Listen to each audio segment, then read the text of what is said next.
because we're going to talk about the Black-Scholes model. And I mean, I had a talk with a very intelligent econ PhD person who is like, how can you spend so much time talking about the Black-Scholes model when we just know objectively that it's not true? And so I felt like I needed to really explain, like, even though it's not true, where the value comes from, like why it's a good thing to sort of frame everything else in terms of, and I came up with this heliocentric analogy, and so we'll get through that. Okay. So Black-Scholes model, right? When you come up with a financial model, the goal, at least for in an options world, is to come up with some sort of way to model how prices behave so that you can get a tractable solution for how much an option should cost, right? It doesn't help if you have some really abstract model that the math doesn't come out of and you don't wind up with values at the end. So we're gonna that's the goal. That's what's set out as the goal here. And there's a couple of observations you do. One is that, well, firstly, it's got to be in terms of returns, right? The scale of things can't matter, right? Splits shouldn't really affect things, right? It has to be in terms of returns. And then straight returns, the current price divided by the previous price, or the future price divided by the current price, those don't add together, right? They multiply together, right? If you want to know the price 2 years from now, you need to multiply the returns 1 year from now and the returns between 1 and 2 years from now. And you could do that, but we don't have as many theorems that apply to multiplication as we do to addition. And so we just do this algebraic trick and we take the logs. And this is why we care about log returns. We've talked about this before. That it's this kind of convenient trick that turns multiplication into addition. And that means that we can use our theorems like the central limit theorem.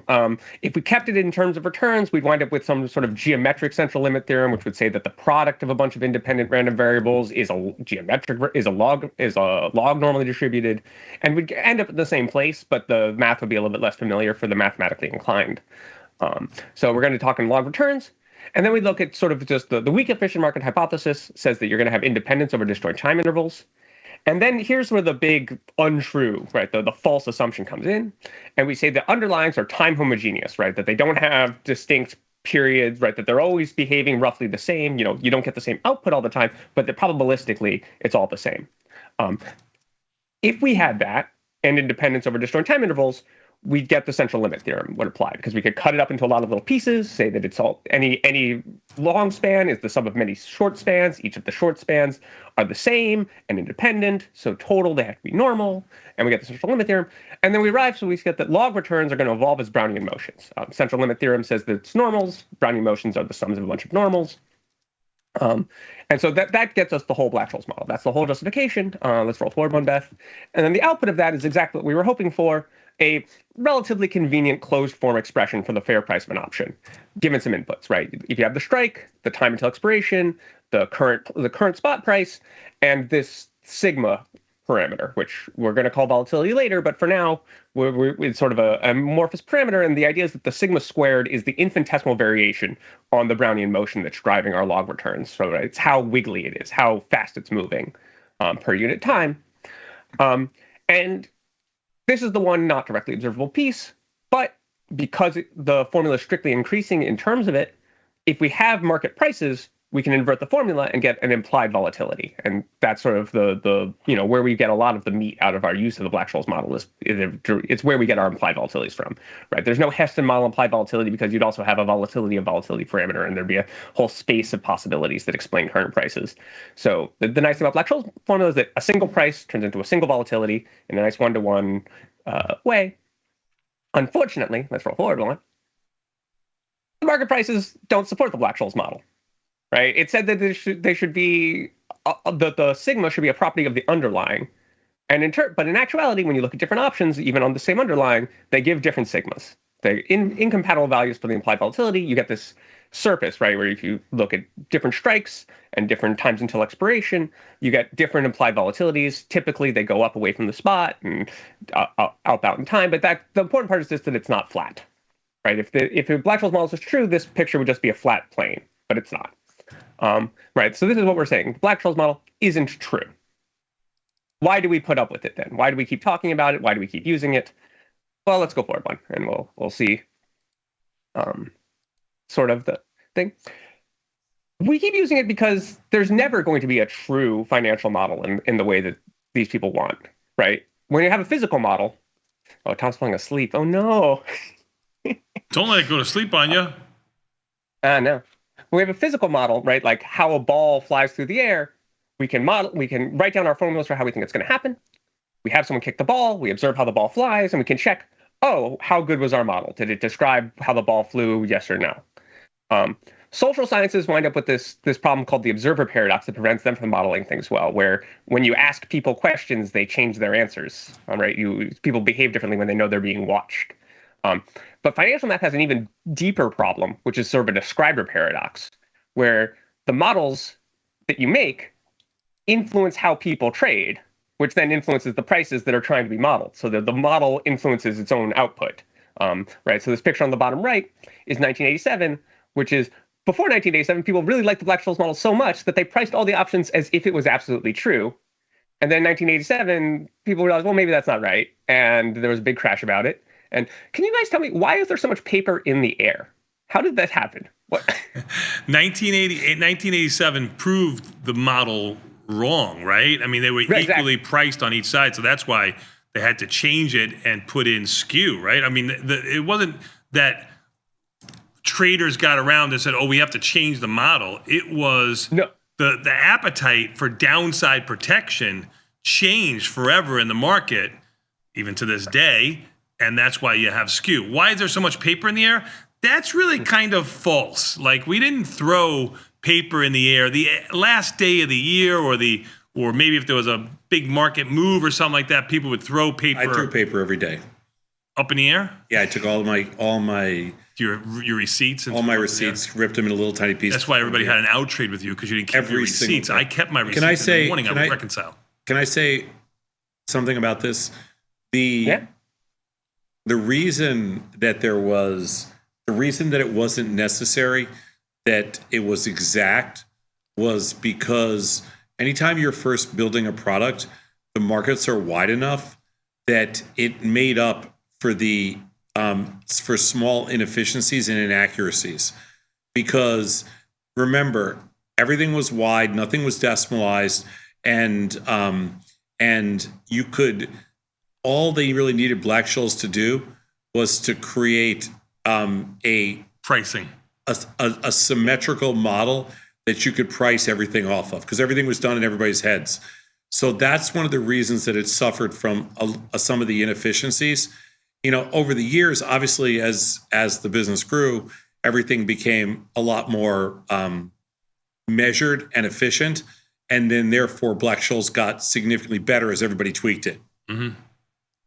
Everyone sort of dialed in and made it more and more accurate until someone decided that they really wanted some downside protection. Yeah, we didn't even have computers. We didn't even have computers back then. We used to figure it out by hand. So and then the handheld computers were really weak. So it wasn't something that's that simple.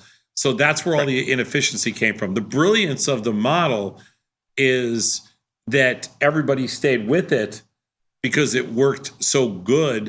And it was really able to just, everybody was able to customize it and use it as the foundation. The blueprint. Yeah, but this is what I'm saying, right? There's this description thing, right? It works so well because everyone was using it. Okay, in a loop, sure. until people start disagreeing with it, and then it stops working all of a sudden because. Well, believe me, even when we built TOS, we tried to put multiple models on the platform because we weren't even sure if Black-Scholes was good enough. So we used multiple models, but in the end, they didn't really matter. Exactly, I think that's right. So I think that the thing is that the Black-Scholes model isn't true, but it is really useful as the frame of reference. And we can go forward one. The way to think about this is, so the ancient Greeks were pretty good at astronomy, right? They looked at the stars and the planets and the sky, and they measured them every day, and they wrote it down, and then they started doing some math to figure out where they thought things were going to be in the future. And they did it. They tracked the position of Mars in the sky every day. Let's move forward one. But their formulas for how these planets move are really complicated looking, because if you're looking at Mars relative to Earth, it mostly moves around Earth in a circle, but it does these like little loop-de-loops, because in fact they're both going around the sun in pretty stable ellipses. But if you don't focus on the sun and instead you focus on Earth, you get this this geocentric model which has this very complicated formula for the motion of Mars. And it took until the Copernicus to say, wait, if we, instead of using Earth as our center, we shift the center of the center of all the planets to the sun, then all the formulas become these very simple equations. Everything's just a very stable ellipse, and then their positions relative to each other make a lot of sense. And you don't have this deferent and epicycle that's trying to measure these interactions between these multiple periods. Everything's much more straightforward by picking the right frame of reference. In the same way, the Black-Scholes model isn't true, right? No underlying behaves like a Black-Scholes underlying. But at the same time, if you're trying to describe how an underlying is behaving, if you just try to do it raw on its own terms, just straight from the thing, you wind up like the Greeks doing their astronomy with these very convoluted conceptions.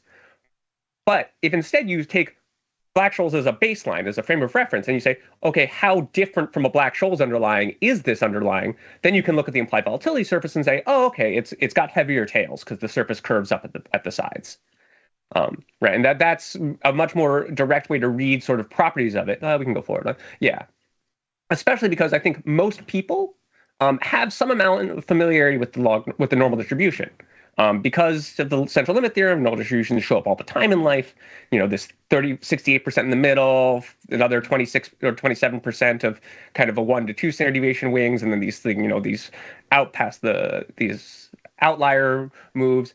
All these things are much easier to interpret via using the Black-Scholes model as a baseline and then judging how different the current market prices say the underlying is from that, right? You don't doubt the current market prices, but you interpret them via the Black-Scholes model to get a much more intuitable thing, right? You can look at the implied volatility surface and get a really firm grasp of what the market says about this underlying, right? Is GME has all this call skew, most underlyings have all this put skew. That means that you've got big moves in that way and small moves in the other way. And if you were just looking at the option prices directly, it'd be almost impossible to figure out sort of on your own how to do it without decades and decades of experience working on it. And so I think that's sort of my point, is that the Black-Scholes model is wrong, but it is also very right to use it as your the foundation of your understanding, because it's the most clear picture. In the same way that if you're trying to model where Mars is, it'd be wrong to say that Mars is where the sun is, but it is much more helpful to start by looking at the sun and then measure the position of Mars from there. I get that. And that's it. The Black-Scholes model is not an accurate description of the underlying price dynamics. But this isn't such a strike against it because there will never be a perfect financial model, right? Because model affects the system itself. And using the Black-Scholes as the baseline can make viewing the market much more intelligible, in the same way that heliocentrism simplifies astronomy, right? If you want to think about Mars moving in a circle or an ellipse, you don't want to think about Mars moving in loop-de-loops. The same way you want to think about the SPY moving as a put-skewed underlying, not just an unintelligible random moving object.